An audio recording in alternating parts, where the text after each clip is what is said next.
and I've done my MSc in International Development Management from Nottingham University. So having done the intro, I think let's just move on to our main topic. आज के हमारे जो 2 lecture हैं, they will be centered on the economic challenges being faced by Pakistan and what are the prospects in that regard. पहले हमारा ये एक lecture होता था, but then some students had these issues के थोड़ा सा इसको एक्सटेंड किया जाए. So now we have like 2 lectures जो कि specifically इस चीज के ऊपर होंगे. तो सबसे पहले I just want to make something very clear to all of you that आज का जो लेक्चर है, it is not specifically based on economic theory or any hard and fast economic science. It's general knowledge. So general knowledge के हिसाब से as being CSS aspirants, you got to be aware of the economic fundamentals and economic realities of your country. So that is basically general knowledge. So उसके लिए you don't need to have a background in economics. So अगर आपके दिमाग में ये है कि मैं एक engineer हूँ या मैं एक doctor हूँ, so मुझे तो proper I'm not really aware of those basic economic fundamentals. So you don't need to worry about that because ये economy से related जो questions भी होते हैं, ये आपके जो एग्जाम्स होते हैं based on the general knowledge, उनके अंदर ही आते हैं. और अगर आपने पिछले 4-5 सालों का ट्रेंड देखा हो, खासतौर पे पिछले साल, आपके मोस्ट ऑफ दीज आपका जो पाक अफेयर्स और your current affairs, even your essay exam, it had a lot of topics which were indirectly related to economics. अच्छा, I've been having these issues कि किसी को मेरी आवाज नहीं आ रही है. Am I audible?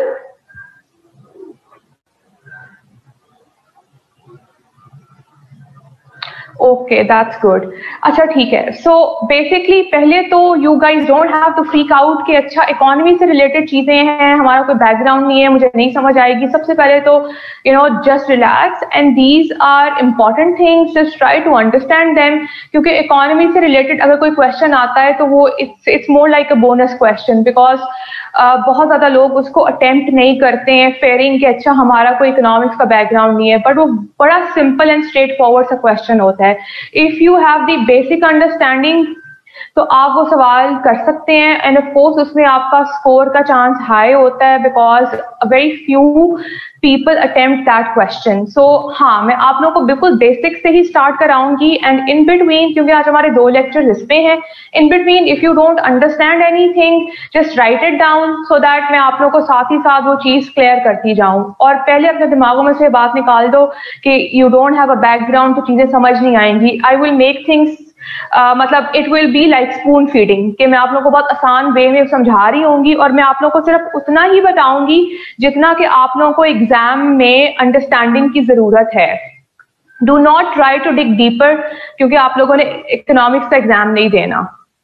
और CSS में इट्स ऑल अबाउट एनालिसिस कि आपके पास जो लिमिटेड नॉलेज होता है, how you have to fruitfully use that limited knowledge by having a very apt sort of analysis. ठीक, सो स्टार्ट करते हैं. सबसे पहले तो आप लोगों को, मुझे भी यहाँ पे किसी का क्वेश्चन आया कि GDP और GNP क्या होता है. ठीक है, आप लोगों को कभी भी एग्जाम में कोई ये फर्क नहीं पूछेगा कि what is GDP and what is GNP. So what you really need to understand is GDP कि ग्रॉस डोमेस्टिक प्रोडक्ट क्या होता है. सो हम पहले स्टार्ट ही कर लेते हैं GDP से. अच्छा, ग्रॉस डोमेस्टिक प्रोडक्ट इसकी जो एब्रीविएशन है, अगर आप इस तरह देखो तो GDP is the total wealth of Pakistan in a year, और in other words it is the total production of goods and services within Pakistan in a year. ठीक, फॉर एग्जाम्पल अगर मैं इसको और ज्यादा आसान वे में समझाना हो तो दैट वुड बी कि पाकिस्तान में एक साल में पाकिस्तान जितनी भी गुड्स एंड सर्विसेज को डोमेस्टिकली बना रहा है ना, उन सब की मार्केट वैल्यू को अगर आप ऐड करते हैं ना, the market value of all the goods and services being produced within Pakistan in a year, if you sum the market value of all these goods तो आपके पास आपका GDP आ जाता है, जो हमारे केस में it is somewhere around 330 billion dollar का हमारा जीडीपी है and Pakistan is the 5th largest economy in the world, right, population के हिसाब से। और फिर भी उसके बावजूद अगर आप देखें तो आपका जीडीपी का size is quite small as compare to your own size, as compare to your own needs. उसके दो बहुत बड़े फैक्टर्स हैं। एक तो ये है कि larger part of your economy remains undocumented. आपकी बहुत ज्यादा इकोनॉमी है अभी तक इनफॉर्मल है, जो कि डॉक्यूमेंट नहीं होती, इसलिए वो इसका पार्ट नहीं बनती। इन रियलिटी तो ये फिगर ज्यादा होगा because a larger part of your economy remains informal and undocumented. ठीक। दूसरा इसमें बहुत बड़ा फैक्टर ये है कि पाकिस्तान का जीडीपी क्यों नहीं इंक्रीज हो रहा, बिकॉज पाकिस्तान रिक्वायर्ड रेट पे ग्रो नहीं कर रहा। अगर आपकी इकोनॉमी में रिक्वायर्ड रेट के ऊपर बिजनेस नहीं हो रहा, दैट मीन्स आपकी इकोनॉमी में you not producing enough goods and services. उसकी वजह से फिर आपको ये प्रॉब्लम होती है कि you are stuck in the lower income trap. और पाकिस्तान का सिंस इट्स इंसेप्शन सबसे बड़ा मसला ही ये है कि we are stuck in the lower income trap. अच्छा, ये मेरी बात सुने, अभी ये जो आप मुझे क्वेश्चंस पूछ रहे हैं ना कि इंपोर्ट माइनस एक्सपोर्ट क्या होता है, just hold your question for now, क्योंकि अभी हम लोग बिल्कुल बेसिक से स्टार्ट कर रहे हैं। तो जिस चीज का यहाँ पे कोई लिंक नहीं ना बनता, just do not try to bring in those questions. मैं आप लोग को एक प्रॉपर फ्लो में लेके जाऊंगी and I will make sure, just be patient, कि मैं आप लोग को हर जरूरी चीज में भी, एक्सपोर्ट्स, ट्रेड डेफिसिट, जो भी है, मैं आप सबको समझा के जाऊंगी। सो just go with the flow, hold your horses, be patient. जो चीज मैं समझा रही हूं ना फॉर द टाइम बिंग, उसको सुन लो, उसको समझ लो, फिर उसके बाद ये क्वेश्चन पूछना। ठीक। You can ask me the question related to something which I am explaining right now. अगर आप बीच में और क्वेश्चंस की तरफ जाएंगे जिनका इससे कोई लिंक नहीं है, तो फिर उससे फ्लो खराब होगी। So just go with the flow, just try to understand the links so that आप लोगों के दिमाग में कोई खिचड़ी ना बने। क्लियर? ओके, सो अभी हम लोग बात करें जीडीपी की। सो हमने ये चीज स्टेब्लिश कर ली कि जीडीपी क्या है। GDP is basically एक साल में all the goods and services being produced within Pakistan, उनकी जो टोटल मार्केट वैल्यू है ना, उनकी टोटल मार्केट वैल्यू, उसको आप ऐड करें तो you get your gross domestic product. So हम उसको क्या कह सकते हैं? हम कह सकते हैं ना कि it is the total production of Pakistan in a year, it is the total wealth of our economy for a year, for a specific year. ठीक हो गया। अब जो आपके पास जीएनपी होता है ना, जीएनपी के अंदर बेसिकली आपकी जीडीपी प्लस आपको बाहर से जो अमाउंट रिसीव हो रही होती है from the rest of the world, वो भी आप इसमें ऐड करते हो। मतलब फॉर एग्जांपल आपकी उसमें जो इंपोर्ट से ये जो आपको आती है प्रोसीड्स, ठीक, वो भी अगर आप इसमें ऐड कर दो तो वो आपका GDP plus your inflow of dollar from imports minus your outflow of dollar from exports, तो वो आपके पास जीएनपी आ जाता है। ठीक है। लेकिन आप लोगों के लिए जीएनपी की तय में जाने की जरूरत नहीं है, because it is not really, मतलब मैंने आज तक कभी कोई इस तरह का सवाल नहीं देखा एक्सेप्ट अगर आपका इकोनॉमिक्स का एग्जाम हो। लेकिन फर्क सिर्फ इतना है कि आपका जीडीपी जो है उसमें प्लस करो इंपोर्ट्स और उसमें से माइनस करो एक्सपोर्ट्स, तो ये आपका जो है ना, ये आपका जीएनपी बन जाता है। ठीक है। But for you to understand, देखो सिंपल सी इक्वेशन लिखी हुई है ना, क्या है आपका जो जीडीपी है, जीडीपी इज एवरीथिंग जो कि आपने डोमेस्टिकली बनाई हुई है, उसके अंदर आपके पास फॉरेन अमाउंट जो है डॉलर कितना आ रहा है। इंपोर्ट से आपका इनफ्लो ऑफ डॉलर होता है, एक्सपोर्ट से आपका आउटफ्लो होता है। इनका जो नेट है ना, मतलब आउटफ्लो माइनस इनफ्लो, ठीक, वो आप जीडीपी में ऐड करते हो तो आपका जीएनपी बन जाता है। सिर्फ इतना सा फर्क है। ठीक है। क्लियर हो गया? क्या क्वेश्चन पूछ रहे हैं? मैम इंपोर्ट्स में तो पेमेंट करनी होती है। इंपोर्ट्स आपकी आउटफ्लो होती है ना, और एक्सपोर्ट आपकी इनफ्लो होती है। ठीक है। एक्सपोर्ट से आगे इनफ्लो, इससे आगे आउटफ्लो, तो इनफ्लो माइनस आउटफ्लो होती है। इसका जो आपके पास नेट आता है ना, वो प्लस में भी हो सकता है, वो माइनस में भी हो सकता है, वो आपने इसमें ऐड करना है। यार ये सिंपल मैथ्स है। आई होप अब ये क्लियर हो गया होगा। ठीक है। तो ये आपका जीएनपी हो गया। I hope it's clear by now. Now that we have understood कि GDP क्या होता है, GDP is basically the total production। अब अगर अक्सर आप लोगों ने वर्ड सुना होगा GDP ग्रोथ रेट, तो जीडीपी ग्रोथ रेट क्या होता है? GDP growth rate is basically कि आपकी इकोनॉमी जो है उसने एक साल से दूसरे साल में कितना इंप्रूव किया है, या कितना वो खराब हुई है, या वो स्टैटिक रही है, वो स्टैग्नेट रही है। ठीक, तो इस हिसाब से अगर आप देखते हैं, तो अगर आप देखें कि 2008 से लेके अब तक पाकिस्तान का जीडीपी ग्रोथ रेट क्या रहा है, तो आप सारे सालों के ग्रोथ रेट की एवरेज निकाल लेते हैं और फिर आप देखते हैं कि 2008 से लेके 2020 तक हमने जीडीपी में हमने अपनी टोटल जो प्रोडक्शन है उसमें how have we fared, have we improved, have we done really bad, और हैव वी जस्ट स्टैग्नेटेड? तो पाकिस्तान के जीडीपी ग्रोथ रेट के बारे में तो I think you will be well aware already कि as compare to our neighbouring countries, you have the example for Bangladesh, you have the example for China, you have the example for India, जो कि इस वक्त rising Asian economy है। They have had a stable growth path, मतलब पिछले सालों में उनकी ग्रोथ का path is on an upward trajectory, and उसके बहुत ज्यादा फैक्टर्स हैं जो कि हम लोग बाद में जाके उनको देखेंगे। फॉर पाकिस्तान आपका इकोनॉमिक ग्रोथ का जो पाथ है ना, it has been like a bumpy road. कुछ सालों में एक दो साल यू डन वेल, फिर आप नोज डाइव करते हैं, फिर आप ऊपर जाते हैं। अभी देखिए जब वी हैड नून लीग तो पाकिस्तान का growth rate unexpectedly it went up to 5.7 %। So we had those good thoughts के वी विल इम्प्रूव फर्दर, लेकिन प्रॉब्लम ये थी कि दैट वाज आर्टिफिशियल ग्रोथ।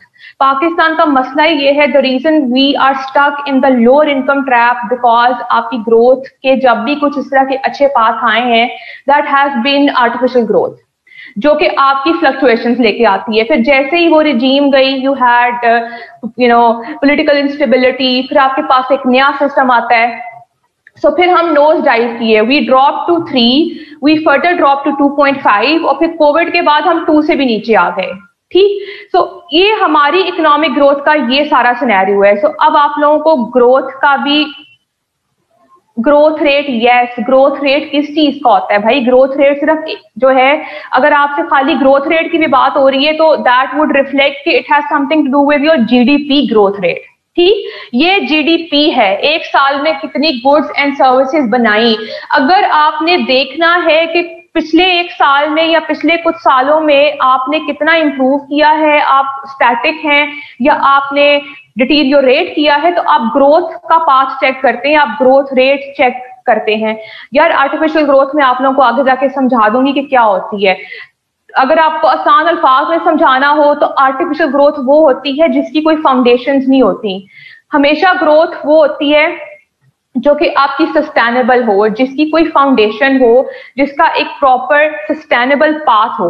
हमारे केस में प्रॉब्लम ये है कि we have a number of factors responsible for this not so very sustainable growth path, जो कि मैं आप लोगों को ग्रेजुअली समझाऊंगी कि why are we stuck in the low income trap और हमारी ग्रोथ आर्टिफिशियल क्यों है। अभी पहले साइड बाय साइड ये सब चीजें जो है ना, just try to understand them. अच्छा, अब इसके बाद we are done with the GDP. अब हम लोग डायरेक्टली स्टार्ट करते हैं। मुझे एक बात बताओ यार, आप लोगों को कोई क्वेश्चन में ऐसा पूछेगा कि how do we consolidate services in the GDP? Simple सी बात ये यार, आपकी इकोनॉमी में जितनी भी सर्विसेज हैं, for example you have construction, you have transportation, you have ICT, इनकी जो एक वैल्यू होती है आपने वैल्यू लेनी होती है। Don't try to become economist over here. मैंने आप लोगों को लेक्चर में आने से पहले बहुत अच्छे तरीके से एक चीज समझाई थी, डू नॉट डिग डीपर। आप लोगों के लिए सबसे जरूरी चीज है कि आप इस चीज को अंडरस्टैंड करें। फिर आप देखें ग्रोथ रेट क्या है। अब कैसे आप जीडीपी को निकालते हैं, nobody will ask you that question. मैं इकोनॉमिक्स का एग्जाम दे चुकी हूँ सीएसएस में, आई टीच इट, लेकिन मुझसे कभी आज तक इवन इकोनॉमिक्स के एग्जाम में भी ये सवाल नहीं पूछा गया। So do not try to become scientist. आप लोगों ने जनरल नॉलेज का एग्जाम देना है, so just try to float on the surface. मैं आप लोगों को उतना ही समझाऊंगी जितना कि आप लोग नॉलेज को एब्जॉर्ब कर लो और एग्जाम में जाके उसको बेस्ट वे में उसका जवाब दे सको। हमारे 2 लेक्चर्स का मकसद ये नहीं है कि वी बिकम दो साइंटिस्ट। मैंने एग्जाम दिया हुआ सीएसएस का खुद, and I teach it as well. So trust me, believe me for one thing, do not dig deeper. जहां पे आपको जरूरत नहीं है ना कंसेप्चुअल क्लैरिटी यहाँ से आ जाती है। अब अगर मैं आप लोगों को पूरा एक लेक्चर यहाँ इस चीज के ऊपर दे दूं कि जीडीपी हम किस तरह से निकालते हैं, उसका प्रॉपर एक कोर्स होता है इकोनॉमिक्स के अंदर। I can not do that and I am not suppose to do it and you not suppose to do it either, because nobody will ask you that question. So एक चीज की basic conceptual understanding के लिए you don't have to go to its roots, you just need to get the concept right, so just do that. I hope you understand that by now. मैं आप लोगों को खाली वही चीज समझाऊंगी जो कि आप लोगों के लिए जरूरी है, ठीक है? चलें,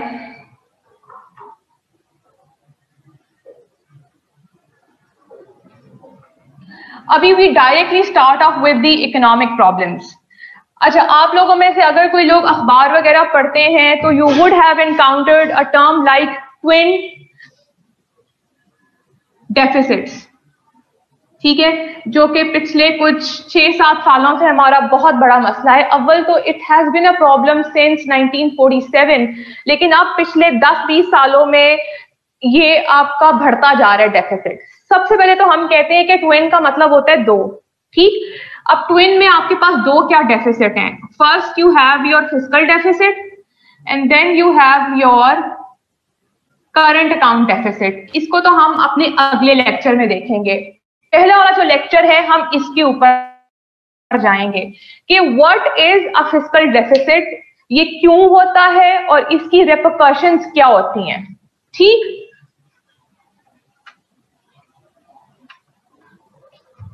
सो we start off with fiscal deficit. सबसे पहले तो आप लोगों को इस वर्ड की अंडरस्टैंडिंग होनी जरूरी है कि फिस्कल क्या होता है, ठीक। फिस्कल आप इस तरह समझे कि कोई भी जो स्टेट है, any state in the world has two basic economic policies. एक होती है उसकी फिस्कल पॉलिसी, दूसरी होती है उसकी मॉनेटरी पॉलिसी। मॉनेटरी के अंदर, just for your basic understanding, आप ये सुन लें कि anything which is related to money that is regulated through the monetary policy of the state, and it is the prerogative, it is the mandate of the State Bank of Pakistan.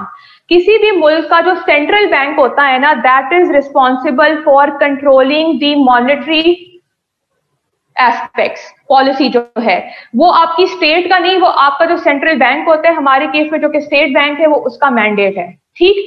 अब हमारी economy में कितना रुपी float करना है, हमारे banks में loan का interest rate क्या होगा, सेविंग्स का इंटरेस्ट रेट क्या होगा, everything which is related to the financial sector, everything which is related to money is controlled through the monetary policy of the state which is the mandate of the State Bank of Pakistan. Simple, ठीक।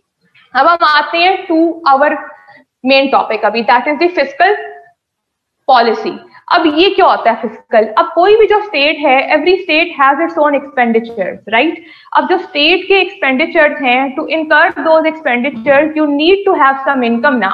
अब वो state के जो expenditures हैं, they are to be financed by some income. अब state की जो income है वो क्या होती है? स्टेट की income is all the taxes and revenues जो कि हम स्टेट को देते हैं, ठीक। सो जब हम स्टेट को वो टैक्सेस और रेवेन्यूज देते हैं, उन रेवेन्यू से स्टेट अपने एक्सपेंडिचर्स को स्पॉन्सर करती है।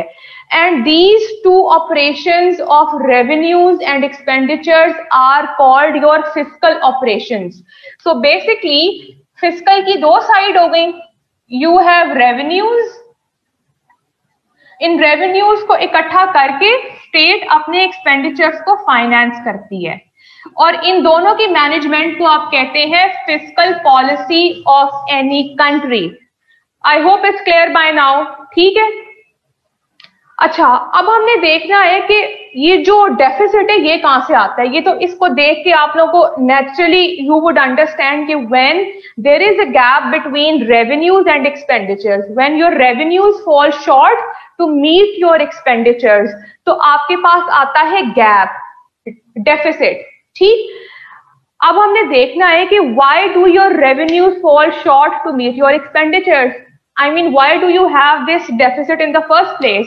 सो हम जरा रेवेन्यूज को ब्रेकअप करके देखते हैं कि पाकिस्तान के पास मेन सोर्सेज ऑफ रेवेन्यूज क्या है, व्हाट आर द प्रॉब्लम्स, ये प्रॉब्लम्स अराइज क्यों हो रही हैं, why is Pakistan not collecting adequate amount of revenues. So for any state in the world, the most important source of revenue is taxes. I will put a start over here. ये आपका एक star है which says कि taxes are the most important source of revenue for any state in the world. अब taxes में भी आपकी दो types होती हैं, direct and indirect taxes. ठीक, पाकिस्तान में आपके जो इनडायरेक्ट टैक्सेस है ना, आपके टोटल टैक्सेस में से almost 60% is collected through indirect taxes. बाकी का जो रिमेनिंग 40 है दैट इज थ्रू डायरेक्ट. अच्छा, ये मुझे बताएं, बार बार क्लास में आके इस तरह मेरी क्लास डिस्टर्ब होती है तो पता है इस तरह फिर मुझे बहुत मसला होता है, इसका प्लीज ख्याल करें. Thank you.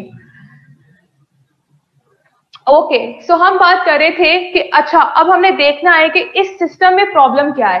पहले तो आप लोग ये समझो कि डायरेक्ट और इनडायरेक्ट का फर्क क्या होता है.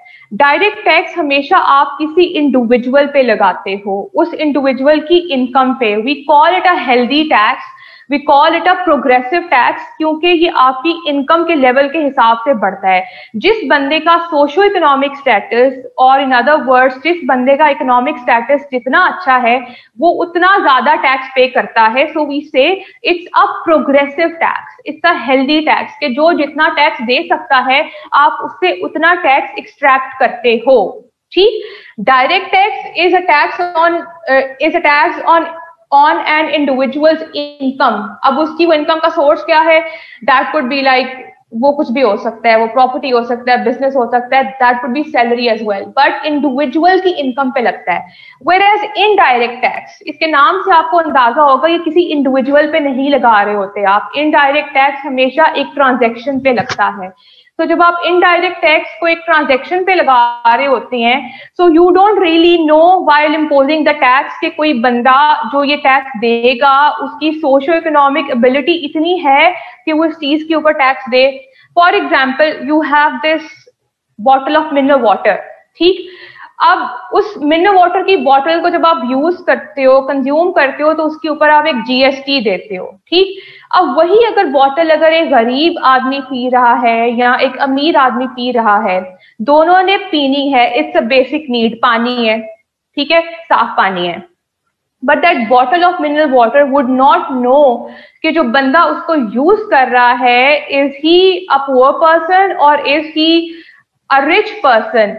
जिस किसी ने भी इस बॉटल को यूज करना है ना, उसने उसको बाय करना है. उस ट्रांजैक्शन में उस बॉटल की प्राइस में आपका जीएसटी इंक्लूडेड है, जो कि आपका इनडायरेक्ट टैक्स है. सो बेसिकली इनडायरेक्ट टैक्स आप regardless of a person socio economic status उस पर लगा देते हो. ठीक, so basically indirect tax is a regressive tax, direct is a progressive healthier tax, whereas indirect is a regressive tax. अब इसका मतलब ये नहीं है कि आपने अपनी इकोनॉमी में इस तरह का टैक्स क्यों रखा हुआ है. हर आपके पास जो एक टैक्स का सिस्टम होता है, it has to be a good mix of both direct and indirect taxes. Indirect आपने बेसिकली रखे इसलिए होते हैं कि आपकी इकोनॉमी का अगर कुछ हिस्सा अनरेगुलेटेड है या आपकी इकोनॉमी का कुछ हिस्सा अनडॉक्यूमेंटेड है, जहां पे you can not pin point कि ये बंदा जो है he is a potential tax payer, so आप वहां पे ट्रांजेक्शंस पे टैक्स लगा देते हो. ठीक, so it's a good tax but to a certain extent. हमारे केस में this is not a healthy mix because we are relying very much on the indirect taxes, जो कि हमारे जैसे लो इनकम कंट्रीज में अच्छा नहीं होता, because it affects the socio economic welfare. Because a very basic principle of any policy of tax is redistribution of income. उसका क्या मतलब है? उसका मतलब ये है कि टैक्स के through you basically minimize the income inequalities. You take away from the rich in the form of taxes and you give that to the poor people. इसको आप कहते हैं redistribution of income, and that happens through direct mode of tax. Indirect के अंदर आप हर आदमी के ऊपर एक टैक्स लगा रहे हो. ठीक है, जिसमें वो अमीर भी है, वो गरीब भी है, वो सब इसके एम्बिट में आ जाते हैं। सो इसीलिए इट्स अ रिग्रेसिव टैक्स। तो पहला पॉइंट हमारा ये निकलता है कि पाकिस्तान का जो स्ट्रक्चर ऑफ टैक्सेशन है, it is heavily dependent upon indirect taxes, which is regressive, which affects the overall socio-economic welfare in the society. ठीक, ये आपका एक पॉइंट हो गया। So we got to change this ratio a bit. We got to move towards the direct mode. उसमें एक दूसरा फायदा जो हमारा दूसरा पॉइंट निकलता है कि how do we improve our revenue base. उसके लिए यह है कि डॉक्यूमेंट योर इकोनॉमी। जब आप इकोनॉमी को डॉक्यूमेंट करते हैं तो by that source of documentation you can pinpoint the potential taxpayer कि भाई इस बंदे के पास इतनी wealth है, he is liable to pay this much amount of tax. So ये फायदा होता है of documenting the economy. और अब तो पूरी दुनिया में you have information technology, automation, modernisation, हमारे पास कुछ चेंजेस आए हैं, but still Pakistan has a long way to go if you are to properly document your economy. So दूसरा पॉइंट हमारा ये आ गया है कि Pakistan, it's time for Pakistan to move towards documentation of the economy so that you can bring more and more potential taxpayers to your tax base. अब जैसे ही आपकी economy document होना स्टार्ट होगी, डायरेक्टली आपकी रिलायंस ऑन डायरेक्ट टैक्स बढ़ जाएगी। ठीक, तीसरा पॉइंट ये है कि why do we rely more on the indirect taxes, क्योंकि उसमें फायदा होता है, because these taxes are administratively feasible. इसके लिए आपको कोई खास एक स्ट्रक्चर की, सिस्टम की, रेट ऑफ द स्टेट की जरूरत नहीं होती कि भाई you have to make those complex audits, you have to see कि अच्छा ये बंदा इतना ज्यादा लायबल है, अच्छा ये वो बंदा है जो कि टैक्स वेट कर रहा है। So it's a lot of homework and effort. उसके लिए आपका FBR का proper functional होना बहुत जरूरी है। And it's not really a problem of the FBR.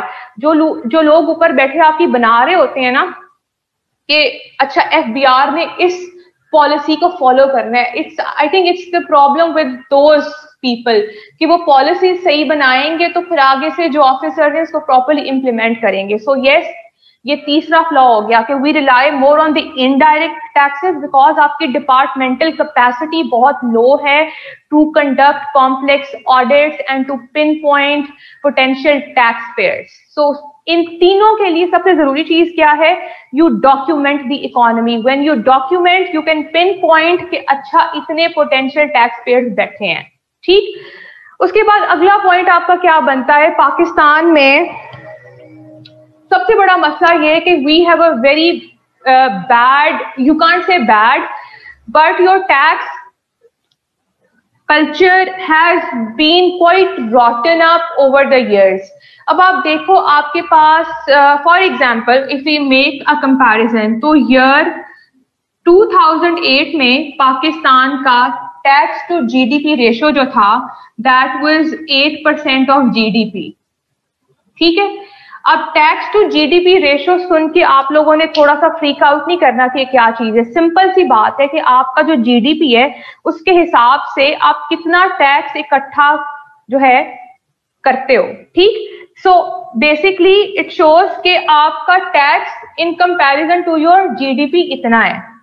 अच्छा, अब 2008 की हम लोग बात करें, if we go back to year 2008, तब पाकिस्तान 8% ऑफ द जीडीपी, मतलब इतना आप टैक्स इकट्ठा कर रहे थे, 8%। ठीक, अब अगर आप 2020 में आके देखो तो इतने सालों में आपके पास चेंज क्या आया? इतने सालों में आप 8 से उठ के 12.5 पे आ गए हैं।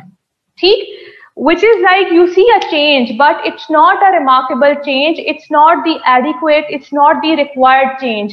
अगर आप इसी को देखो, हम इस वक्त 12.5 के ऊपर स्टक हैं, whereas अगर आप अपनी रीजनल एवरेज को देखो, आपकी जो साउथ एशियन रीजन है जहां पे you have Iran, you have China, you have India, you have Bangladesh, इन सब का tax to GDP ratio Pakistan से ज्यादा है।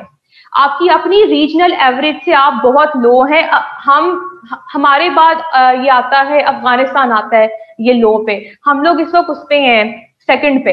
ठीक, तो आप अपनी रीजन में ही you are performing far below your own regional average, right. उसके बाद अब आप if you make a comparison with the developed world, वहां पे tax to GDP ratio 20s में आता है.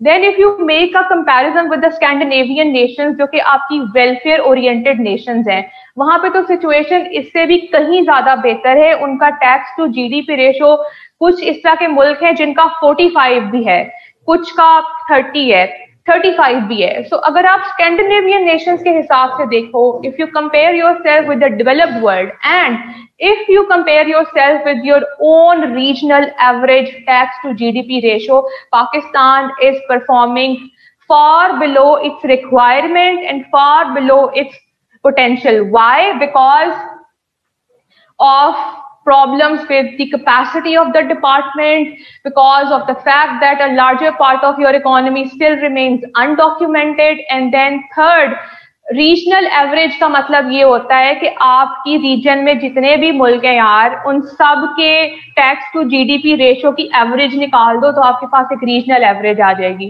आई hope it's clear now. It's basic maths. बात समझ में आई है ये जिसने मुझसे सवाल पूछा था? हाँ, हमारी जो रीजनल एवरेज है ना, as per my own knowledge, जब मैंने अपने इंटरव्यू की तैयारी की थी बैक इन 2018, तो हमारा अपना regional average is somewhere around 20%. इतना हमारा है. ठीक है, it's close to 20, maybe I think 19.5 था या क्या था. तो आपका अपना रीजनल एवरेज इतना है, आप उससे काफी लो हैं. इंडिया का as far as I can recall it's 16.5 और 17 इसके लगभग है. तो इंडिया भी हमसे बहुत आगे है. ठीक, सो ये हमारा एक तो बहुत बड़ा मसला है. दूसरा, हाँ, फोर्थ पॉइंट हम जिसके ऊपर आ रहे थे, फोर्थ पॉइंट हम कह रहे थे आपका टैक्स का जो कल्चर है कि आपकी रिट ऑफ द डिपार्टमेंट क्या है. अब आप देखो, आपके जितने भी डेवलप्ड नेशंस हैं, वहां पे लोग जो है ना, दे फील ऑब्लिगेटेड टू पे टैक्सेस, क्योंकि एक तो उनको ये पता है कि हमारी वेलफेयर के ऊपर ही लगाएंगे. फिर एक ये पॉइंट आता है, वहां पे उनको ये पता है, so the fiscal deficit is created because of these 3 issues. No no no no Maria, आपने सवाल का जवाब इस तरह नहीं देना. अभी आप इस चीज पे मत आओ कि हमने सवाल का जवाब किस तरह देना है, क्योंकि अभी तो आई जस्ट स्टार्टेड ना. अभी मैं आपको बता रही हूँ कि आपके पास जो डेफिसिट है ना, उसकी रीजंस क्या हैं. अभी हम उसकी एक साइड को देख रहे हैं कि आपके पास क्यों आता है deficit, when your revenues fall short to meet your expenditures. ठीक, तो हम सिर्फ अभी रेवेन्यू साइड को एनालाइज कर रहे हैं कि यहाँ पे प्रॉब्लम क्या है. सो आपने जब जवाब देना है ना, आपका जवाब शुरू यहाँ से होना चाहिए कि प्रॉब्लम बेसिकली ये है कि when your revenues fall short to meet your expenditures, you have a deficit. अब फिर आपने आगे फर्दर जाना है कि why do we fall short in terms of revenues. फिर आपने ये सारे फैक्टर्स बताने हैं जो कि मैं आपको पॉइंट बाय पॉइंट बता रही हूँ. ठीक है, तो अभी हम सिर्फ बात कर रहे हैं ऑफ दिस साइड कि पाकिस्तान को जो टैक्स सिस्टम है उसकी क्या प्रॉब्लम है. ठीक है, तो अभी आप खाली इसके ऊपर ध्यान रखो. उसके बाद मैं आपको खुद ही, मतलब इस पॉइंट पे जब हम खत्म करके आएंगे तो you will know the flow कि अच्छा मैंने इस तरह से इसका जवाब देना है. ठीक है, चलो. अब हम ये कह रहे थे कि हाँ, आपकी जो डेवलप वर्ल्ड है वहां पे पीपल फील ऑब्लिगेटेड कि भाई if I don't pay tax so I will have to face serious repercussions. For example, if you take the example of US और कुछ और इस तरह के जो हैं डेवलप कंट्रीज, वहां पे ये है कि अगर एक बंदा who is trying to evade taxes, उसको ये पता है कि अगर एक साल मैं टैक्स को इवेड कर लूं, दूसरा साल कर लूं, तीसरा साल करूं, तीसरे साल के बाद somehow I will get caught, because आपके सिस्टम की जो डेटरेंस है, आपके सिस्टम की जो कैपेसिटी है, यू विल गेट कॉट. उसके बाद क्या होगा कि जब वो आते हैं ना उनके पास, फिर ये होता है कि सबसे पहले जिस इंस्टीट्यूशन के साथ आप अलाइंड होते हैं ना, वो इंस्टीट्यूशन आपकी वर्क प्लेस आपको ब्लैक लिस्ट करती है. सो आपके लिए आपकी professional and financial and social जो ये आपकी रेपरकशंस हैं of evading the tax developed nations में बहुत ज्यादा हाई होती हैं. So people are afraid, they are deterred, कि तो फिर they feel obligated to pay tax कि भाई it's a social, professional and moral obligation. Hmm, और ये सिर्फ उन मुल्कों में होता है जहां पे आपकी रेट ऑफ द स्टेट बड़ी स्ट्रांग होती है। हमारे केस में तो आपका सिस्टम इतना फ्लॉपी सा है, तो उस केस के अंदर इतने सालों में you could not establish a strong tax culture. ये एक बहुत बड़ा प्रॉब्लम है। दूसरा, हमारे मुल्क में आम जो बंदा टैक्स पेयर है उसको अवेयरनेस ही नहीं है कि भाई फाइलर होने का, टैक्स पेयर होने का उसको ही अपना फायदा है। अब आपकी जो छोटे छोटे ये बाजार हैं जहाँ पे आपको लगता है लोगों ने छोटी सी ये दुकानें रखी हैं, जो ये शालनी मार्केट है, वहां पे आपको होगा कि एक छोटा सा वो एक खोखा था जो है वो लगा के बैठा है बंदा, लेकिन उनका एक दिन का जो है टर्नओवर वो अच्छा खासा होता है। And they are so scare to be filer. उनको ये फील होता है अगर हम लोग फाइलर बन के तो पता नहीं हमारे पे क्या अजाब आ जाएगा। The problem is, it's the problem on part of the system that they do not basically make a small businessman और a normal tax payer to understand कि भाई फाइलर होना उनके लिए बहुत फायदे में है। अब मैंने आपको जो एक पॉइंट यहाँ बताना था कि जो हम 40% ये टैक्स भी ले रहे हैं यहाँ से डायरेक्ट, हाँ, सो ये लास्ट पॉइंट आप लोग लिख लें कि raising the awareness among people कि it's very important and it's for their own economic benefit to be a filer.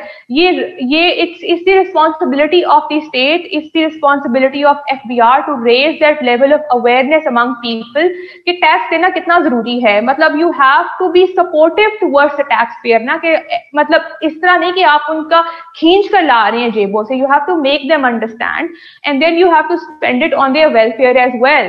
ठीक, अभी आपके सारे मेन पॉइंट्स क्लियर हो गए। इसके बाद हम आते हैं इसके ऊपर दोबारा वापस, जो कि पॉइंट इससे लिंक्ड है। अब आपको मैंने कहा था कि आपके टोटल टैक्सेस में से 40% हिस्सा आप इस हेल्दी वे से ले रहे हैं, which is a direct tax. अब आप इस चीज में एक बात समझें कि इस डायरेक्ट टैक्स का भी, जिसका जो कि आपके टोटल का 40% हिस्सा है, इसका भी टोटल 80% जो है ना of the total direct taxes, it is through withholding taxes। withholding आप लोगों ने नाम सुना होगा। withholding is a direct tax, theoretically it's a direct tax। तो आपका 40% हिस्सा which comes from the direct tax, 80% of those total direct taxes is from withholding tax। ये एक बहुत बड़ा मसला है। किस तरह से मसला है कि withholding tax theoretically is a direct tax। हमने ये सिस्टम अडॉप्ट किया था from United kingdom, yes, UK से। ठीक, अब उसमें बाद में प्रॉब्लम क्या हुई कि जिस तरह से हमने इस सिस्टम को पाकिस्तान में यूज किया है, क्योंकि आपके डिपार्टमेंट की कैपेसिटी लो है। Withholding tax is a tax on transaction, मतलब आप at the source he amount को विदहोल्ड कर लेते हो। So it is administratively feasible. तो आपके डिपार्टमेंट की कैपेसिटी को एनहांस ना करना पड़े, you have resorted to simpler options कि भाई इससे लोगों से ज्यादा इकट्ठा ले आओ रेवेन्यू। अब प्रॉब्लम ये है कि हमने because of our capacity to document the economy, उसमें जो हमारे मसले हैं, हमने विदहोल्डिंग टैक्सेस के ऊपर अपनी रिलायंस बहुत ज्यादा बढ़ा ली है। एक तो 60% आपका आ रहा है from indirect taxes, then 80% of your direct taxes is through withholding, and the way withholding is practiced in Pakistan, it is just like an indirect tax. It's not that withholding is an indirect tax. It is a direct tax, but the way we have been excessively using it in Pakistan, it is more like an indirect tax. So आपका direct tax का mode बहुत कम है, withholding भी आपका जो है वो ज्यादा, it takes up a shape of a regressive tax, क्योंकि it's a tax on transaction as well. अब आप ये देखें कि इस मुल्क में हर बंदा, कोई बंदा अगर छोटी सी रेडी भी लगाता है, उसके पास अगर एक मोबाइल फोन है, उसमें जो वो सिम यूज कर रहा है, उस पे जो आपके सर्विस चार्जेस कट होते हैं, उसके अंदर आपका विदहोल्डिंग टैक्स होता है। So ideally every person in Pakistan, चाहे वो एक गरीब सा आदमी है, मजदूर है, they are paying withholding taxes, they are paying a direct tax.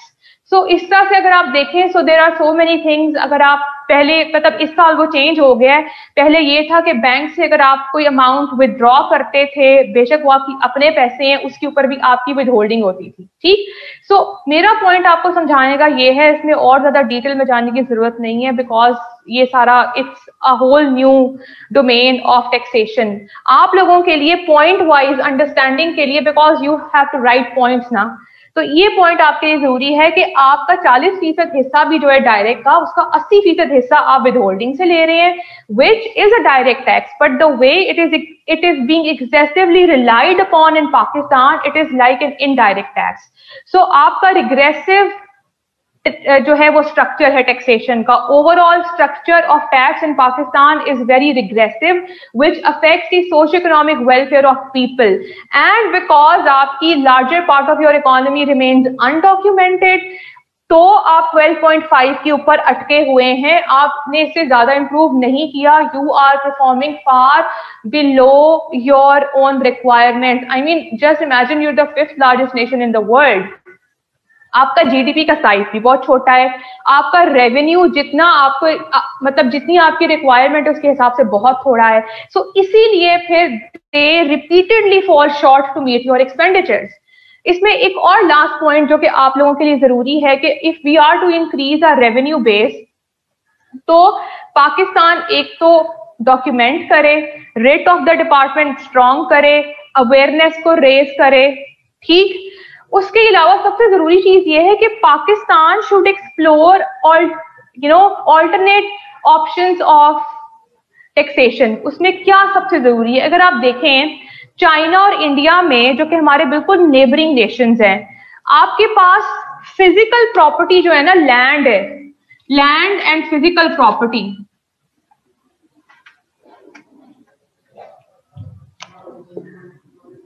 Land and physical property की जो टैक्सेशन है, that is very very important. क्यों? It's a healthy tax, because it's a direct tax. जिस बंदे की जितनी लैंड होल्डिंग है, जिस बंदे की जितनी प्रॉपर्टी है, उस हिसाब से आप उसके ऊपर टैक्स लगाएं। सो it's not an indirect tax, it's a healthy tax, it's a direct tax. Pakistan में इट रिमेन्स लार्जली अनएक्सप्लोर्ड। अब आप देखें, आपके पास जितने डेवलप्ड नेशंस है, यूनाइटेड स्टेट्स में a larger chunk of their revenues comes from this, India में भी आता है, ठीक। इसके अलावा अगर आप देखें तो चाइना, वहां पे भी आता है। सो ये लैंड एंड फिजिकल प्रॉपर्टी, खास तौर पे जो आपकी डेवलप्ड नेशंस है, इंडिया में भी ये इतना नहीं है, लेकिन अगर आप अपनी डेवलप्ड नेशंस को जाके देखें तो वहां पे a larger chunk of their revenues comes from land and physical property. So why don't Pakistan, अब आपके पास इतनी लैंड पड़ी है जिसको इतने सालों से आपने रीवैल्यू नहीं किया, उनके वही जो है 20 से 30 साल वो पुराने जो रेट्स हैं वो हैं, तो आप उनके रेट्स को अपग्रेड करो, उनको अपडेट करो, and go to explore explore these avenues of taxation, जहां से you can have a healthy amount of revenue in a healthy way, ठीक। सो ये तो आपका हो गया पार्ट अबाउट द टैक्सेस, ठीक। अब हम आते हैं बाकी के दो आपके सोर्सेज ऑफ रेवेन्यू क्या हैं। एक आपके पास होते हैं नॉन टैक्सेस, ठीक। जो नॉन टैक्सेस है ना, they are basically your smaller taxes, आपके छोटे छोटे टैक्सेस होते हैं क्योंकि वो क्वांटम में छोटे होते हैं। फॉर एग्जाम्पल, अगर आपका ट्रैफिक का ये कटता है, ये क्या उसे कहते हैं, वो चलान जो होता है, ठीक, उसके ऊपर जो आप फी पे करते हो, ठीक। फॉर एग्जाम्पल योर चलान, कोई भी अगर आपको फाइन्स होते हैं from the state, any sort of penalty, user charges, toll taxes जो कि आप देते हैं मोटरवे पे, ये सब आपके जो छोटे मोटे टैक्सेस हैं ना, इन सबको आप कहते हैं दीज आर नॉन टैक्सेस, ठीक। अब दे आर इंपॉर्टेंट, लेकिन इनका क्वांटम इतना ज्यादा नहीं होता, तो ये they don't add much to the the national pocket, but of course they are important, ठीक। लेकिन आपका मेन सोर्स फिर भी आपके ये वाले रहते हैं टैक्सेस, ठीक हो गया। उसके बाद after taxes the second most important source of revenue for any state in the world is its state owned enterprises. State owned enterprises for example हमारे पास पाकिस्तान स्टील मिल है, we have railways, we have OGDCL, we have PIA। ठीक, ये सब आपकी state owned enterprises हैं, ये सब आपके स्टेट ओन्ड एसेट्स हैं, क्योंकि ये स्टेट की ओनरशिप है। इनका जितना भी प्रॉफिट होता है वो स्टेट के पास जाता है in the form of revenue. It's not a tax but it's a revenue. ठीक, क्यों? क्योंकि ये स्टेट ओन्ड है, इनका सारा का सारा प्रॉफिट जो है वो स्टेट के पास जाता है in the form of revenues. अब आप इंडिया को देखो, आप चाइना को देखो, they are making considerable amount of revenue from their state owned enterprises because they are very very successful.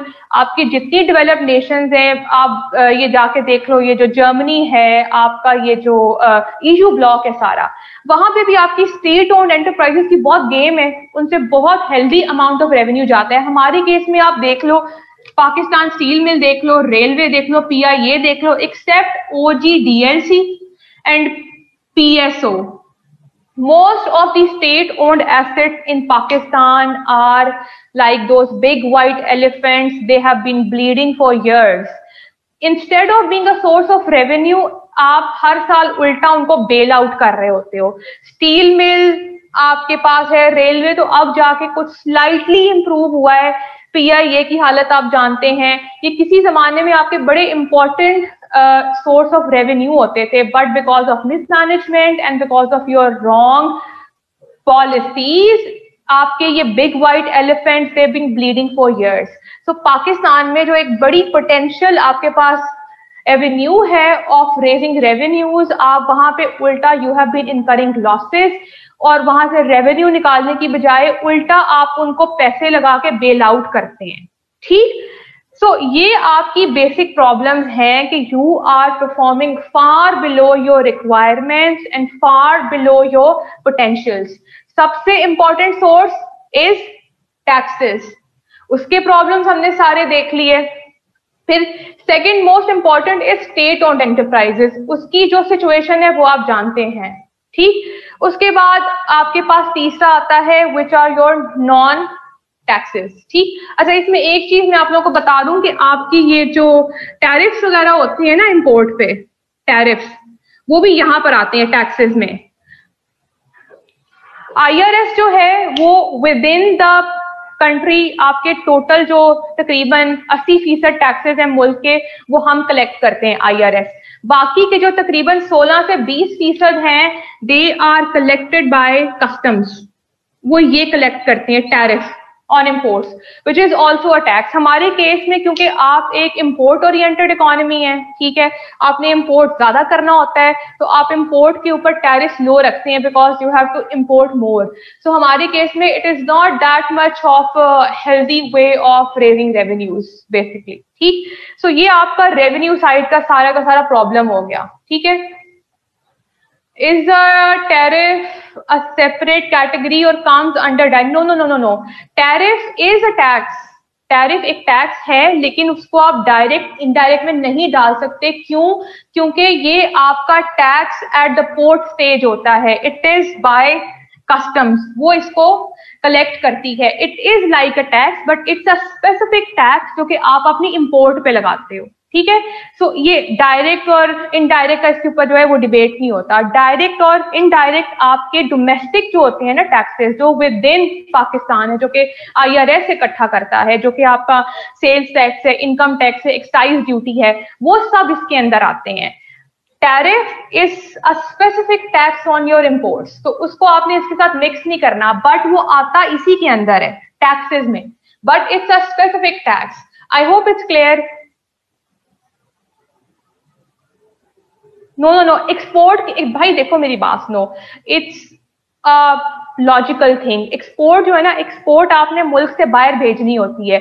Export के ऊपर आप टैक्स क्यों रखोगे? टैक्स आप उस चीज पे रखोगे जिसकी अमाउंट को आप जो है वो रिस्ट्रिक्ट करना चाहते हो, तो टैरिफ्स आपके इंपोर्ट के ऊपर होते हैं, इट्स नॉट ऑन एक्सपोर्ट। ठीक है, बात क्लियर हो गई? अब shall we move on? Okay good. So this is all for the revenue side. अब हम आते हैं हमारी एक्सपेंडिचर साइड के क्या इश्यूज हैं। ठीक, अब एक्सपेंडिचर बेसिकली जो है ना वो दो तरह के होते हैं, current expenditure and your development expenditure. ठीक,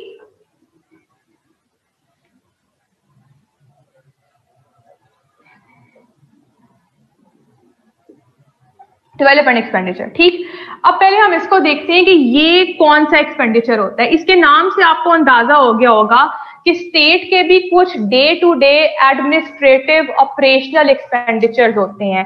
सो these expenditures are basically the administrative operational day to day expenditures of a state, कि आपने अपने एम्प्लॉयज को सैलरी देनी है, अपने स्टेट की जो मशीनरी है आपने उसको रन करना है। तो ये आपके day to day administrative expenditures हैं जिनके ऊपर आपके पास चॉइस नहीं होती, you have to incur these expenditures at any cost. ठीक, इसी तरह आपका जो डिफेंस है, ठीक है, डिफेंस आपका it's not a development expenditure, इसलिए आप उसको इसी साइड पे डाल देते हो। ठीक है, क्योंकि defence is more like an administrative expenditure because you have to guard your borders. ठीक, so it's not a development expenditure जिससे आपकी लॉन्ग रन में कोई इकोनॉमिक वैल्यू आपको मिल रही हो।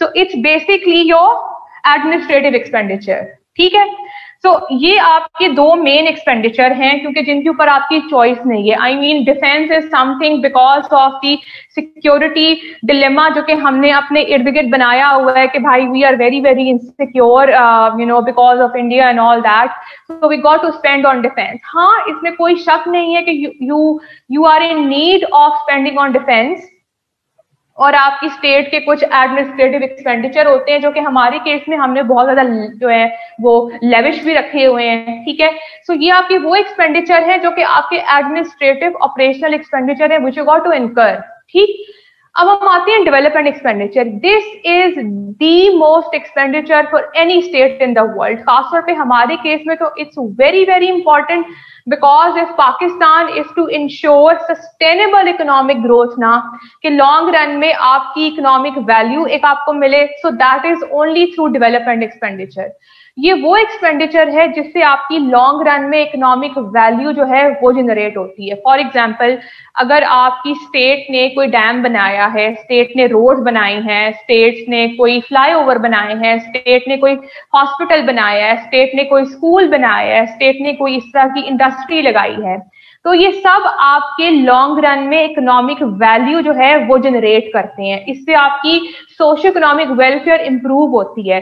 तो ये सारे वो एक्सपेंडिचर्स हैं जिससे आपकी लॉन्ग रन इकोनॉमिक वैल्यू बनती है। And these expenditures are very important to ensure sustainable economic growth. It is very much important to ensure socio-economic welfare of the people. Pakistan के केस में डिलेमा ये रहा है कि हमेशा से you have been raising inadequate amount of revenues which fall short to meet your expenditure. तो जो revenue आपके पास limited आता है ना, उसको ज्यादा आप यहाँ लगा देते हैं, करंट और आपका ये जो डिफेंस का एक्सपेंडिचर है ये आपका मेन चंक ले जाते हैं। उसके बाद जो लिमिटेड अमाउंट आपके पास बचती है, you spend that on development expenditure, which is why Pakistan has not been able to ensure sustainable economic growth and social economic welfare जो है हमारा इतना बड़ा मसला क्यों है। सो ये बेसिकली आपकी दो यहाँ पे प्रॉब्लम्स वाली साइड आती है कि रेवेन्यू साइड पे क्या मसला है, एक्सपेंडिचर साइड पे क्या सिचुएशन है। अब जब दोनों के बीच में गैप होगा तो you have a fiscal deficit. अब प्रॉब्लम ये नहीं है कि पाकिस्तान के पास फिस्कल डेफिसिट है, mind you since 1947 Pakistan has almost always experienced a fiscal gap. आपके पास हमेशा से एक डेफिसिट रहा है। तो फिर अब ये इतना बड़ा मसला क्यों है? अब ये इतना बड़ा मसला इसलिए you have almost always experienced a gap, a deficit, but now this deficit has been increasing. अब आपका deficit increase होता जा रहा है। ठीक, अब आपका ये जो deficit है ये increase होता जा रहा है because आपकी देखें, you the 5th largest nation, आपकी आबादी बढ़ रही है, अब with the changing demands and the changing needs of time आपके एक्सपेंडिचर्स बढ़ते जा रहे हैं ना, because Pakistan has to move towards you know development. So उसके लिए आपके एक्सपेंडिचर्स बढ़ रहे हैं, बट आपके रेवेन्यू आपकी पॉपुलेशन के हिसाब से और आपकी नीड्स के हिसाब से नहीं बढ़ रहे, तो आपका गैप जो है वो बढ़ता ही जा रहा है। So the problem now is increasing fiscal deficit. ये मुझसे किसने सवाल पूछा है, what is the increasing deficit indicator? Agha Farhan, आपने ये टर्म कहाँ पढ़ी है? ये मुझे सिर्फ ये बता दें आप, क्योंकि मैंने अपनी इतने साल की जो मेरी एजुकेशन है, मेरा एक्सपीरियंस है, I not encountered this term increasing deficit indicator. ये क्या चीज है?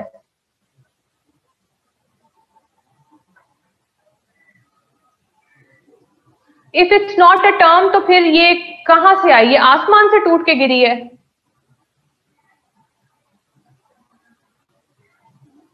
आप चीजों को खुद से ना मिक्स एंड मैच ना करें, क्योंकि इससे आपको कुछ फायदा नहीं होने वाला। Just stick to the basic terms, उसी पे रहें और उन्हीं को आप अंडरस्टैंड करें, ठीक है? अपने आप को भी ना कंफ्यूज करें, ना मुझे करें और ना जो आपकी बाकी की क्लास है आप उसको जो है वो कंफ्यूज करें। आपके लिए अंडरस्टैंड करना जरूरी है। The problem at this point in time is increasing fiscal deficit, कि आपका डेफिसिट इंक्रीज कर रहा है एट अ हाई रेट, बढ़ता जा रहा है। उसकी रीजन मैंने सारी आपको एक्सप्लेन कर दी है। So in case you get a question on this, आप इसको बहुत अच्छे से जवाब दे सकते हैं, because you have both sides. ठीक, अब हमने देख लिया कि ये क्यों हो रहा है डेफिसिट। अब हम we move on to see कि अच्छा, अब आपके पास फिस्कल गैप जब आ रहा है, ये डेफिसिट हो गया, अब इसकी रेपरकशंस क्या होंगी? ठीक, मुझे बताएं कि अब तक ये सब चीजें क्लियर हैं? Do I need to explain anything over here?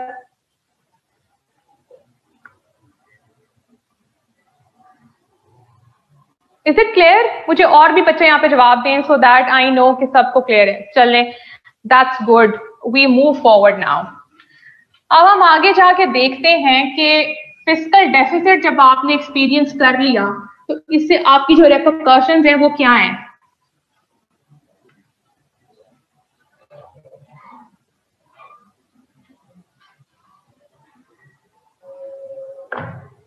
सारा, आपका क्वेश्चन है मुझसे? हाँ जी, बताएं, सारा सुलेमान।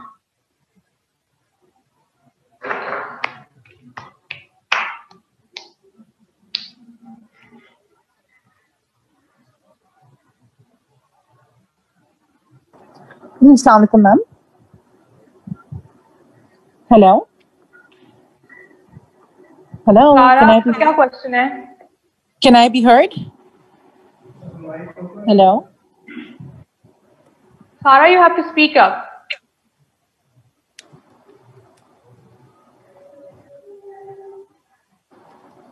आई कांट हियर यू, आवाज नहीं आ रही है। ये जरा देखें please. No no no, I can't hear you Sara. ये देखें, आपने उसको ही बंद किया हुआ है। जी सारा, अब प्लीज बोलें।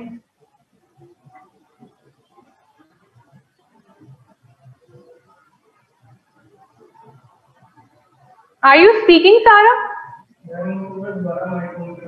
Hello, can I be heard now? Yes yes, you are. Okay ma'am. Yes Sara, please बताएं। अच्छा, so you mentioned कि since inception Pakistan has almost always had a fiscal deficit, but it has become a problem now because it's increasing at a high rate. Why is it particularly increasing at a high rate now? अच्छा, वो वही I think वो last part आपने ना miss कर दिया था। उसमें सबसे बड़ा फैक्टर ये है सारा कि देखिए, इतने सालों में हमारी जो पॉपुलेशन है इट हैज बीन इंक्रीजिंग ना, मतलब इस वक्त आपका जो आई थिंक ग्रोथ रेट है of the population it is this 2%, ठीक है, with the 5th largest nation in the world. ठीक, दूसरा आप यह देखें कि आपके जो एक्सपेंडिचर्स हैं with the changing needs of time, with the modernised changing needs of time, अब आपके वो एक्सपेंडिचर भी बढ़ते जा रहे हैं। क्यों? क्योंकि पाकिस्तान देखें ना, इतने सालों से अब अपनी रीजन के हिसाब से देखें, we are still stuck in the low income trap, क्योंकि मैं आप लोगों को एक्सप्लेन करूंगी कि why are we stuck in the low income trap.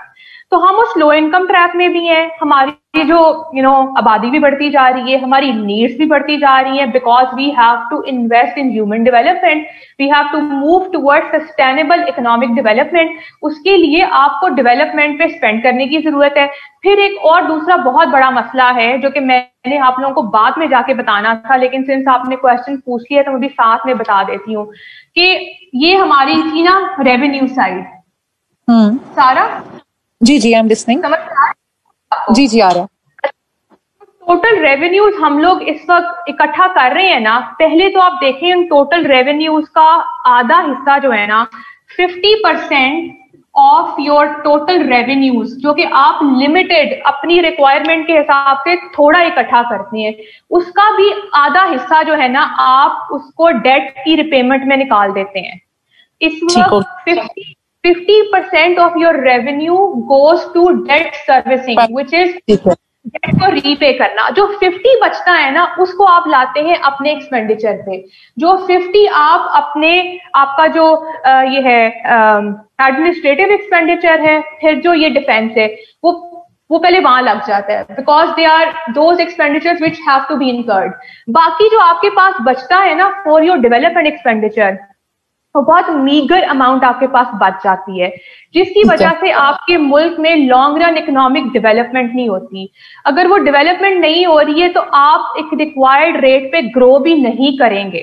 ठीक, सो पाकिस्तान का मसला ये है कि we are stuck in the low income trap. आपका इतने सालों में पॉपुलेशन का साइज भी बढ़ रहा है, आपकी needs and requirements to come out of the low income economy, वो आपकी सारी की सारी नीड्स भी बढ़ रही हैं, बट आपके रेवेन्यूज उन नीड्स के हिसाब से नहीं बढ़ रहे हैं। नीड्स एक हायर रेट पे बढ़ रही हैं और आपके जो रेवेन्यूज हैं वो उस रिक्वायर्ड रेट के हिसाब से इंक्रीज नहीं कर रहे। सो आपका जो डेफिसिट है वो नेचुरली बढ़ता जाएगा।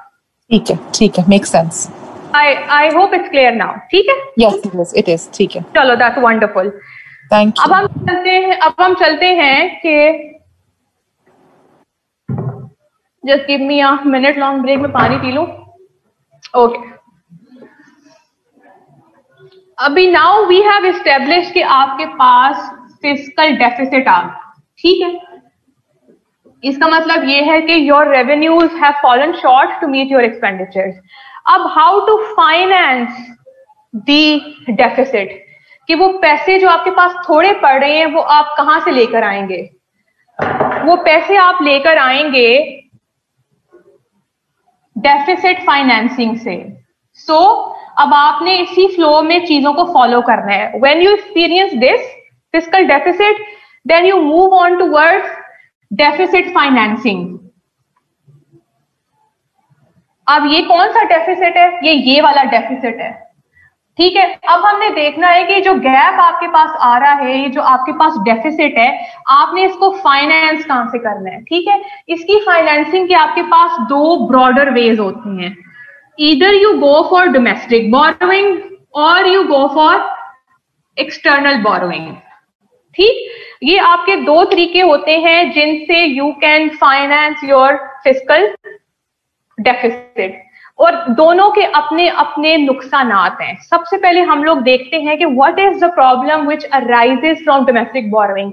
तो सबसे पहले तो आप लोगों के दिमागों में एक रॉन्ग जो है वो आइडिया होगा which you have to debunk right now, और वो हमारे दिमागों में ये ख्याल होता है, एक लेमैन के दिमाग में, कि भाई पाकिस्तान की एक्सटर्नल जो है ना बोरोइंग वो बहुत ज्यादा है। This is wrong.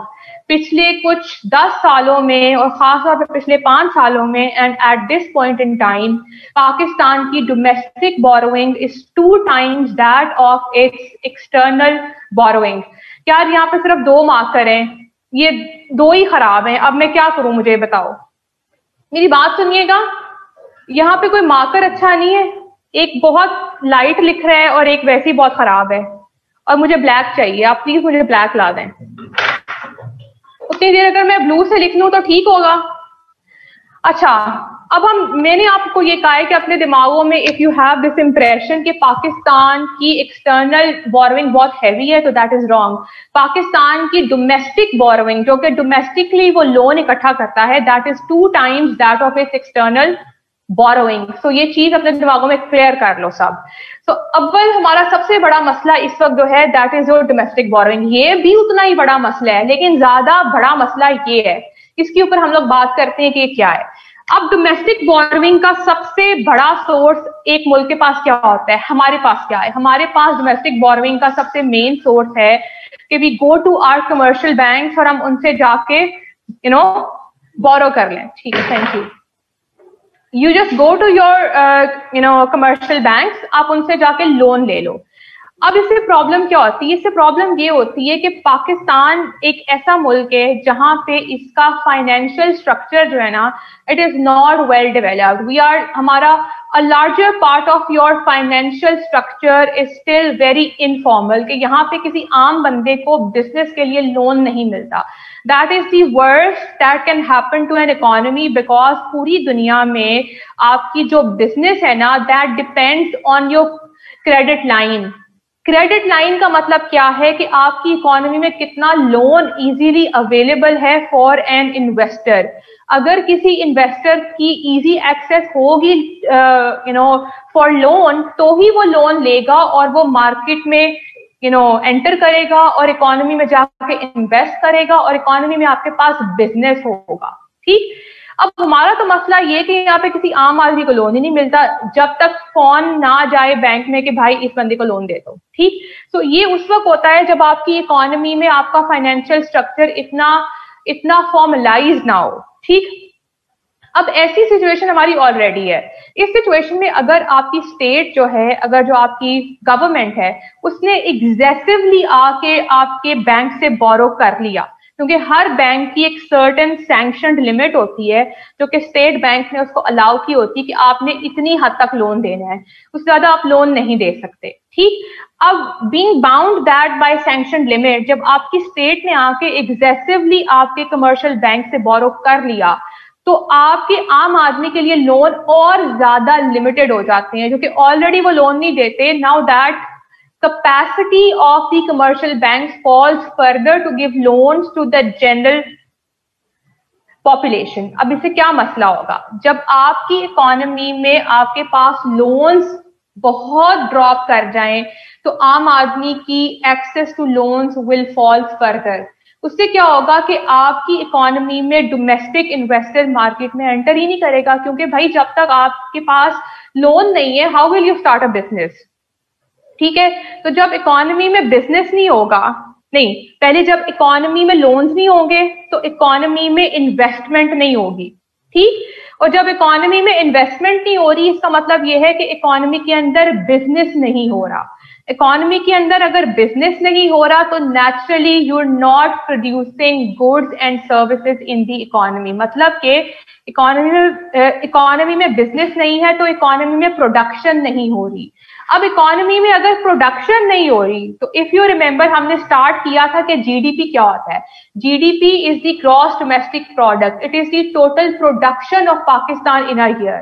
तो अगर आपकी इकोनॉमी में बिजनेस नहीं हो रहा, विच मीन्स इकोनॉमी में प्रोडक्शन नहीं हो रही, उसका मतलब यह है कि आपका जीडीपी ग्रो नहीं कर रहा एट द रिक्वायर्ड रेट, जिसकी वजह से क्या होता है, आपका जीडीपी ग्रोथ रेट फॉल करता है, जो कि हमारा मसला हो रहा है पिछले 3 सालों से, because you are not inducing enough investment in the economy. Economy में बिजनेस नहीं हो रहा, इकोनॉमिक व्हील अपने रिक्वायर्ड रेट पे मूव नहीं कर रहा, इकोनॉमी के अंदर रिक्वायर्ड रेट पे प्रोडक्शन नहीं हो रही, जिसकी वजह से जीडीपी ग्रोथ रेट फॉल कर रहा है।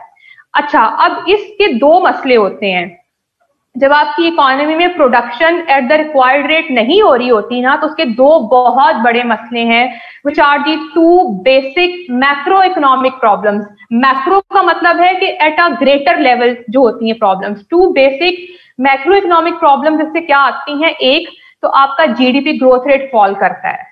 ठीक, दूसरा, जब आपकी इकोनॉमी में you are not producing enough jobs, तो क्या होगा, आपके पास अनएम्प्लॉयमेंट होगी। सो आपके पास 2 मसले हैं, GDP growth rate falls and you have increasing unemployment. इस पूरे इफेक्ट को आप क्या कहते हैं? इसको आप कहते हैं crowding out effect on investment. You get it? Crowding out effect on investment के जब स्टेट ने कमर्शियल बैंक से जाके एग्जेसिवली बोरो किया तो they basically crowd out investment by the general people. So इससे आपकी इकोनॉमी में दो बहुत बड़े मैक्रो इकोनॉमिक प्रॉब्लम्स होते हैं जो कि हमारे केस में हो रहे हैं। You have a falling GDP growth rate and you have increasing rate of unemployment which you all know that we have been experiencing for over years. उसका बहुत बड़ा फैक्टर है आपकी heavy domestic borrowing from your commercial banks, जिसको आप कहते हैं crowding out effect on investment. I hope it's clear now. बात समझ में आ गई है सबको? ओके वंडरफुल, आगे चलते हैं। अच्छा, दूसरा जो एक सोर्स होता है आपकी डोमेस्टिक बोरोइंग का वो ये है कि आप अपने बॉन्ड्स वगैरह जो है ना या शेयर्स वो फ्लोट कर दो गवर्नमेंट। ठीक, ये हमारे केस में कोई इतना ज्यादा नहीं होता बिकॉज एज आई सेड कि आपकी फाइनेंशियल इकोनॉमी इतनी ज्यादा फॉर्मलाइज नहीं है। तो आपकी जो स्टेट है it relies more on taking loans from your commercial banks, जिसका ये पूरा का पूरा मैंने आपको बता दिया कि इसकी दो स्क्वेयर मैक्रो इकोनॉमिक प्रॉब्लम्स होती हैं जो कि ये हैं। ठीक, अब हम आते हैं to the external borrowing side कि अब आपकी जो एक्सटर्नल बोरोइंग है, अब आप लोगों के दिमाग में ये भी इंप्रेशन होगा कि when we talk about external borrowing तो हम जाते हैं टू एशियन डेवलपमेंट बैंक और हम जाते हैं to World Bank and we go to the IMF। So yes, एक अपने दिमागों में और भी आप लोग चीज क्लियर करें कि specifically for this deficit financing के लिए एक्सटर्नल बोरोइंग में we only go to the IMF because World Bank and ADB they give loans only for development projects। वो सिर्फ डेवलपमेंट प्रोजेक्ट्स के लिए लोन देते हैं। हमने कोई डैम बनाना हो तो हम लोग लोन ले सकते हैं ADB से और या फिर वर्ल्ड बैंक से, बट हम डेफिसिट फाइनेंसिंग के लिए उनसे लोन नहीं लेंगे। क्यों? क्योंकि they only give loans for development projects. Deficit financing के लिए IMF लोन देता है under the name of structural adjustment programs, SAPs जिनको कहते हैं। ठीक है, अब एक पॉइंट आप लोग लिख लें कहीं पे कि एज बीइंग CSS एस्पिरेंट्स ये बड़ा जरूरी टॉपिक है आपके लिए। ठीक, मैं आप लोगों को आई ट्राई माई बेस्ट कि मैं इसके 2-3 पॉइंट्स आप लोगों को क्लियर कर दूं सो दैट आप लोगों के दिमाग में एक पॉइंट ऑफ आर्ग्यूमेंट जो है वो क्लियर हो जाए। बट ये पॉइंट आपका as a separate question it could be used in your essay. SAP is structural adjustment programs। Clear हो गया मानूर? आप इसको लिख लो। ठीक है, structural adjustment programs. So I would recommend कि आप लोग इस लेक्चर के बाद जब अपने नोट्स वगैरह बनाते हैं तो गूगल इट SAPs को, इसके ऊपर अपनी थोड़ी सी कुछ 5-6 पॉइंट्स के जो आर्ग्यूमेंट्स है उस चीज को डेवलप करो क्योंकि ये सवाल यूज होता है। इनफैक्ट आई रिमेम्बर पिछले साल तो प्रॉपर इसके ऊपर एक सवाल आया हुआ था। ठीक, तो अगर आपने इसकी बेसिक जो है वो अंडरस्टैंडिंग डेवलप कर ली है तो you can easily answer this question और आपको इससे बहुत फायदा भी होगा। ठीक, so let's just try to understand कि क्या है। अच्छा, अब हमने ये बात एस्टेब्लिश कर दी कि डेफिसिट फाइनेंसिंग के लिए we specifically go to the IMF क्योंकि उसका काम ये है। IMF ने स्ट्रक्चरल एडजस्टमेंट प्रोग्राम्स रखे थे to give out loans to the developing nations who are facing macroeconomic problems like fiscal deficit। ठीक, उसको रेक्टिफाई करने के लिए IMF स्ट्रक्चरल एडजस्टमेंट प्रोग्राम्स के तहत डेवलपिंग नेशंस को लोन देता है so that they can curb their deficit and gap by restructuring their economy. अब SAPs का जो बेसिक फंडा है वो क्या है? SAPs का बेसिक फंडा ये है, अब पहले तो आप ये चीज क्लियर करें कि बेसिकली IMF ये काम क्यों करता है। IMF is not that altruistic कि नहीं मुझे बहुत हमदर्दी है दुनिया के मुल्कों से तो मैं ये करता हूं। नो, अब IMF is just like any other bank. अब कोई भी जो बैंक है उसका काम क्या है? बैंक का बिजनेस ये है कि आप लोगों को लोन दें, उस लोन के ऊपर हम जो उनको इंटरेस्ट देते हैं that interest is the income of the bank. ठीक, इसी तरह IMF is a multilateral bank जिसका काम ये है कि वो हमारे जैसे गरीब मुल्कों को लोन दे, हम उनको इंटरेस्ट दें और वो इंटरेस्ट उनकी इनकम है। So it is in the interest of IMF to go ahead with the structural adjustment programs. अब ये प्रोग्राम क्या होता है? ये प्रोग्राम ये होता है कि बेसिकली अगर IMF हमें लोन दे रहा है ना, तो IMF हमें ये बोलेगा फाइन, मैं आपको इसके लिए लोन दूंगा, but I will attach certain conditions for this loan कि if you want to go ahead with this loan और आप हमसे दोबारा लोन लेना चाहते हैं, तो you will have to abide by these very conditions जो कि हम आप पे लगा रहे हैं, ठीक। अब इसमें कुछ 5-6 वो मेन वो है कंडीशन। प्रॉब्लम ये है कि अब Joseph Stiglitz was a former World Bank economist, उसने इसके ऊपर 2-3 वो लिखती हुई हैं books. He left the World Bank. He said कि these programs they don't make sense to me because ये हमारे जैसे मुल्कों के फायदा तो छोड़ो, ये उल्टा हमें नुकसान देता है। अब वो नुकसान किस तरह से देता है? क्यों हर साल आपके पास ये डिबेट होती है कि हमें IMF के पास वापस जाना चाहिए या नहीं? Because we have to face repercussions of going for steps. तो इसमें जोसेफ स्टिग्लिट्ज ने बोला था, जोसेफ स्टिग्लिट्ज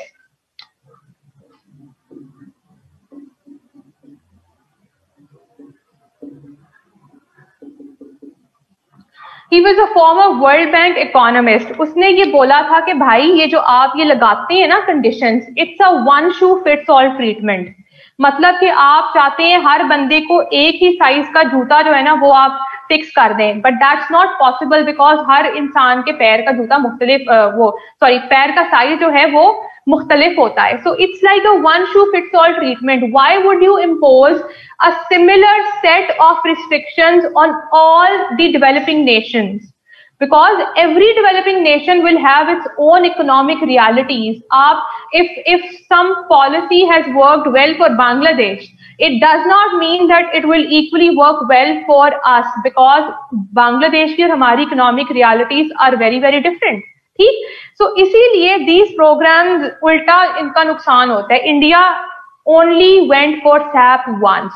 उसके बाद वो नहीं गया because India realized कि it's not in the interest of the economy to go for such structural adjustment programs. आपकी इकोनॉमी की रीस्ट्रक्चरिंग किस तरह से होनी है? It is only the mandate of your own state. क्योंकि हमारी अपनी हुकूमत को बेहतर वो अंदाजा है कि हमारे स्ट्रक्चरल इकोनॉमिक प्रॉब्लम्स क्या है। It's not the purgative of the IMF कि वो यहाँ आए और हमें बताए कि भाई आप इसको इस तरह से ठीक करो, because they don't know the ground realities for us. So अब हम पहले देखते हैं कि जब हम इससे लोन लेते हैं तो what are the kind of conditions which we have to abide by. मैं आप लोगों को 2 एक्सप्लेन करूंगी, ठीक।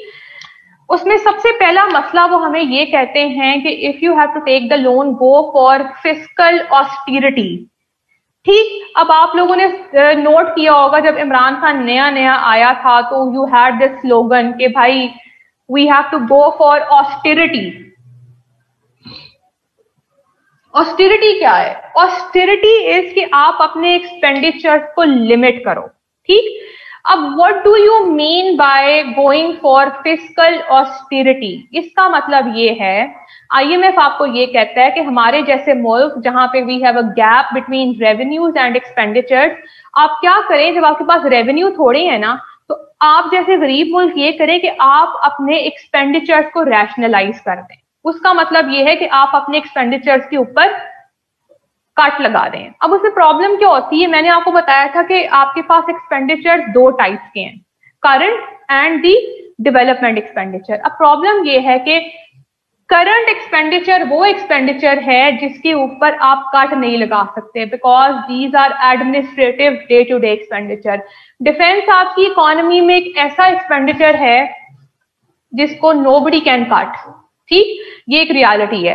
सो बेसिकली अब जब you are going for fiscal rationalisation और in other words you going for this austerity, तो आप अपना करंट एक्सपेंडिचर कट नहीं कर सकते। आप क्या करोगे? You will cut your development expenditure. अब आप मुझे ये बताएं कि हमारे पास जब ऑलरेडी हम लोग डेवलपमेंट एक्सपेंडिचर पे इतना थोड़ा स्पेंड कर रहे हैं, जब यू फॉलो सच पॉलिसीज तो आप उसको और ज्यादा कर्ब कर देते हो, तो उससे अल्टीमेटली क्या होता है, लॉन्ग रन में आपकी इकोनॉमिक ग्रोथ हैम्पर होती है, लॉन्ग रन में आपकी सस्टेनेबल डेवलपमेंट जो है वो हैम्पर होती है, आपकी overall socio economic welfare hurt होती है। और इतने सालों से क्यों हम लोग जो हैं we have not been able to invest in long run socio economic stability, उसमें एक बहुत बड़ा फैक्टर ये कि बार बार we have to go for SAPs and we have to cut our development expenditure. ठीक, सो बेसिकली ये वाली जो एक आपकी ये डिक्टेशन है by the IMF, it does not work well for Pakistan. तो एक पॉइंट हमारा क्लियर हो गया कि भाई इस तरह से it does not work good for us. अच्छा, अब इसमें दूसरा एक और वो लगाते हैं हमारे ऊपर कंडीशन कि अपने रुपी को डी वैल्यू करो। ठीक, अब रुपी को डी वैल्यू जो है उससे क्या फायदा होगा, पहले तो आप ये देखें कि जब हमारा पाकिस्तानी रुपी डी वैल्यू होता है तो उससे क्या होगा। अच्छा, when was the first time we went for the IMF? It was somewhere by the end of 80s. उस टाइम फ्रेम में हम लोग we went to the IMF for the first time. India भी जो है वो लगभग उसी जो है वो टाइम फ्रेम के हिसाब से गया था by the end of 80s। ठीक, अच्छा, और उस टाइम से लेके अब तक हम बार बार because we have no choice, हम अपने वो जो एक लिमिटेड प्रॉब्लम से हम लोग बाहर ही नहीं आ रहे और हम उसके अंदर ही स्टक हैं, we are still stuck in the low income trap, तो हम बार we have to resort to the IMF। ठीक, अच्छा, उसके बाद हम दूसरे पॉइंट पे आ रहे हैं कि जब आपका रुपी डी वैल्यू होता है तो उससे क्या मसला होता है।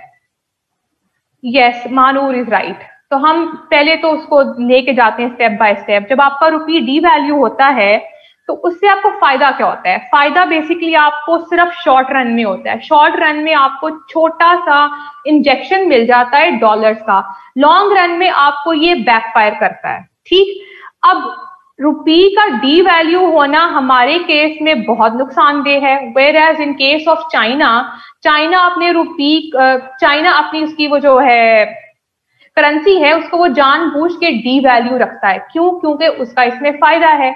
अब वो फायदा इस तरह से है कि जब आपका रुपी डी वैल्यू होता है ना तो आपकी एक्सपोर्ट जो है ना, जो कि आपने इंटरनेशनल मार्केट में जाके बेचनी है, उसकी प्राइस इंटरनेशनल मार्केट में फॉल कर जाती है। ठीक है, क्यों? क्योंकि जब आपका rupee in comparison to dollar value में फॉल करता है तो आपके रुपी की वैल्यू गिर गई लेकिन डॉलर की वैल्यू बढ़ गई। तो उससे क्या होगा, इंटरनेशनल मार्केट में आपकी ट्रेड होती है इन टर्म्स ऑफ डॉलर। तो इंटरनेशनल मार्केट में जब आपके रुपी की वैल्यू गिर गई तो इंटरनेशनल मार्केट में आपकी एक्सपोर्ट चीप हो जाएंगी। तो जब आपकी एक्सपोर्ट चीप हो जाएगी तो लोग ज्यादा से ज्यादा आपकी एक्सपोर्ट आगे खरीदेंगे बिकॉज वो अब लेस एक्सपेंसिव हो गई है। ठीक, तो क्या होगा, आपको जब आप एक्सपोर्ट करते हैं तो आपके पास you have the inflow of dollar. तो ऐसे मुल्क जिनके पास आपके पास शॉर्ट टर्म में आपके पास ट्रेड का जो डेफिसिट है वो बहुत ज्यादा बढ़ गया है and you have to earn foreign exchange, आपको डॉलर की इनफ्लो की जरूरत है।